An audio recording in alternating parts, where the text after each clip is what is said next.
So let's talk a little bit now about screen time interactions, which really have to do, at the end of the day, about how we secure children's attention, how we socially engage them, so that they might actually extract linguistic information from all of the information that's pouring into them, right? So screen time, right? This is when they're looking at a screen of some kind. So, it could be a television, but it could be a video chat with somebody, right? Screen time, okay?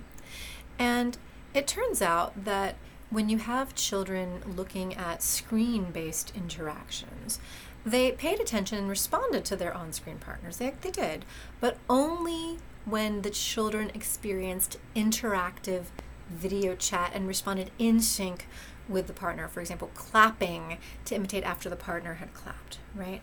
So if you're just sitting there watching it and there's no interaction, kids did not pay attention, right? If you're watching it and there's no interaction, even when the person is talking to you, even when it's someone you might know, might be a parent, right?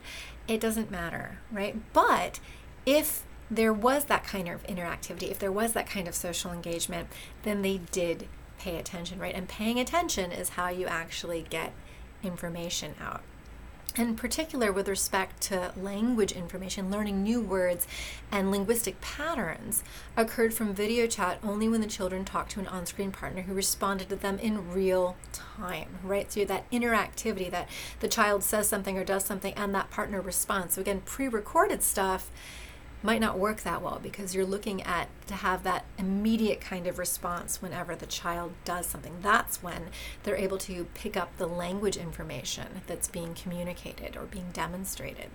And so starting at about 17 months, if you're wondering like how young, right, can kids actually get something or seem to pay enough attention to get something linguistic out of these kinds of interactive screen interactions, it's around 17 months, children can get something out of live video interaction with real people, right? And before that, it's really not effective, right? They're really not picking up linguistic information from those interactions. And again, plopping them in front of the TV, they'll probably be entertained, but they're probably not getting linguistic knowledge. They're not picking up language knowledge from that.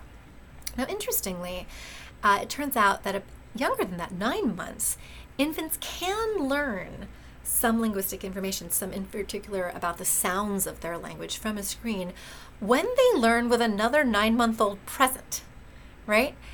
So that's kind of fun because it's like, well, wow, it doesn't necessarily have to be, socially engaging. It's just having the presence of another playmate around is enough social engagement, assuming if the playmate's like focused, right, on the same screen, right?